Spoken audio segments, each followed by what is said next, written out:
রাজ্য কেতুপুর ছোট্ট কিন্তু সমৃদ্ধশালী। রাজমাতা সুচন্দ্রা তার দুই ছেলে শ্বেতকেতু ও কালকেতুকে নিয়ে বড়ই সুখে দিন কাটায়। বড় ছেলে শ্বেতকেতুই রাজা। সারাদিন রাজকার্যের পর সন্ধ্যায় দুই ভাই নিবিষ্ট মনে পাশা খেলে।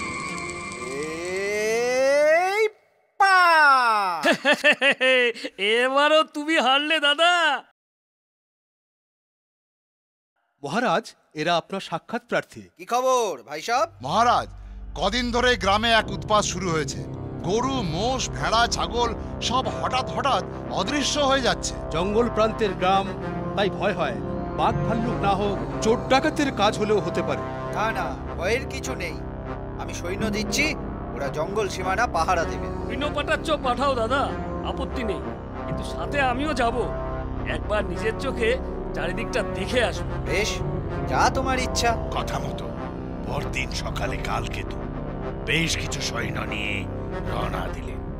এদিকে জঙ্গলে দূর দূর রোজ রোজ পশু মাংস খেয়ে খেয়ে মুখে অরুচি ধরে গেছে।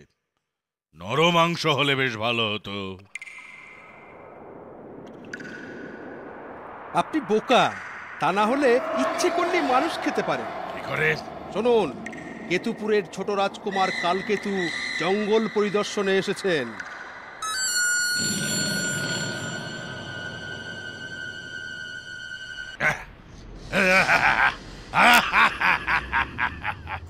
দারুণ দারুণ বুদ্ধি দিয়েছিস তো। ওই ওই দেখুন ছোট রাজকুমার কালকেতু।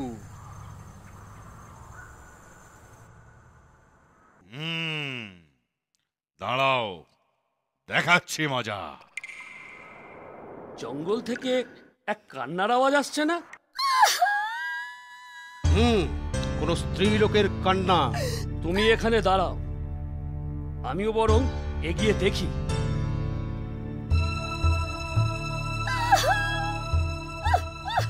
কে আপনি বুড়িমা? এই জঙ্গলে বসে কাঁদছেন কেন? কে আমি তা দেখতে চাস? নে দেখ তবে।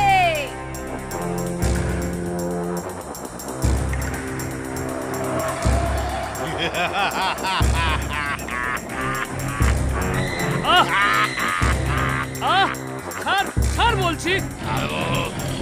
হ্যাঁ ছাড়বো, সেটা আমার মুখে।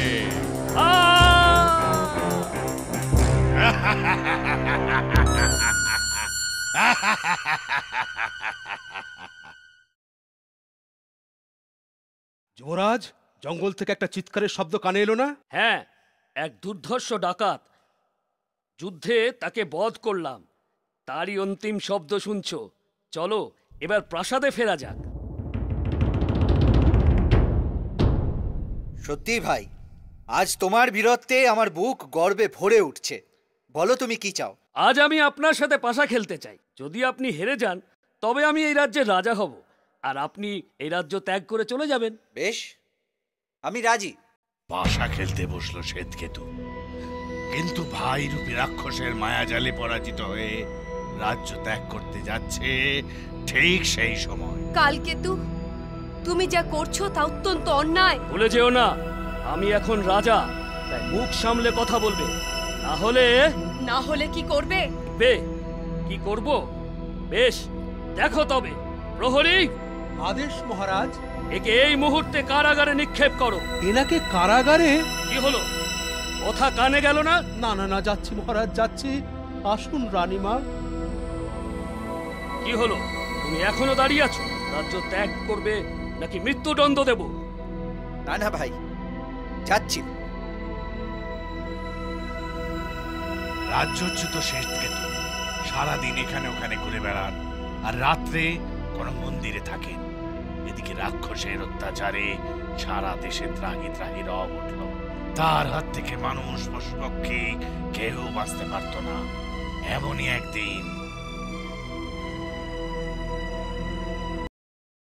ওম নমঃ শিবায়। মহারাজ শ্বেতকেতু। দেবাদিদেব, মহাদেব, প্রণাম। আজ তোমার প্রজারা রাক্ষসের অত্যাচারে অতিষ্ঠ। তুমি দেশে ফিরে যাও। তা কি করে সম্ভব? আমার রাজ্য তো আমার ভাইকে দান করে দিয়ে এসেছি। সে তোমার ভাই নয়, সেই রাক্ষস তোমার ভাইকে বধ করে তার রূপ ধরে আছে। এই নাও শুল, নিজের রাজ্যে ফিরে তাকে এই শুলের দ্বারা বধ করে পুনরায় সিংহাসনে বসে রাজ্য শাসন করো। যথা আজ্ঞা মহাদেব।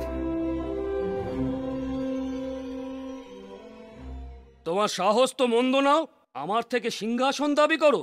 সিংহাসন পাওয়ার আগে তুমি নরকে দর্শন পাবে।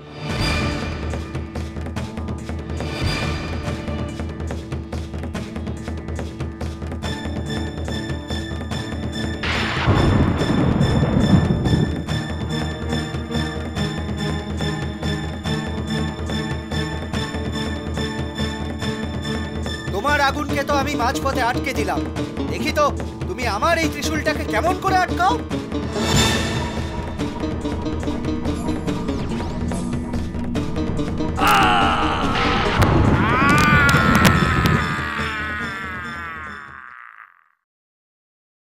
রাজন, শ্বেতকেতু তো রাক্ষসকে মেরে পুনরায় কেতুপুরের রাজা হলো।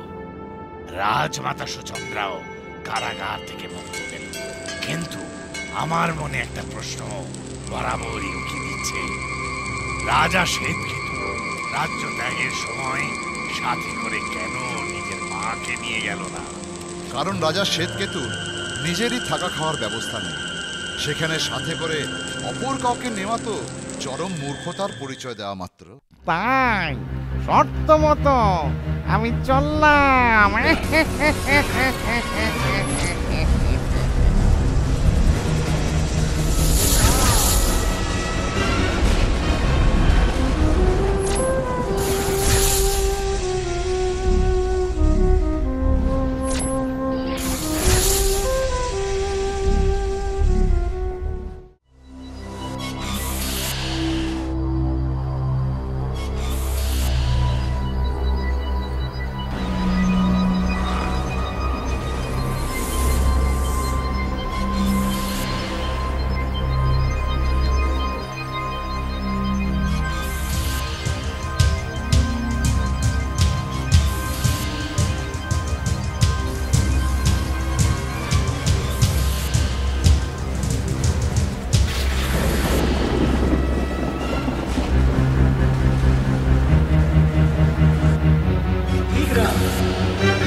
সাবস্ক্রাইব করুন www.youtube.com/angelkids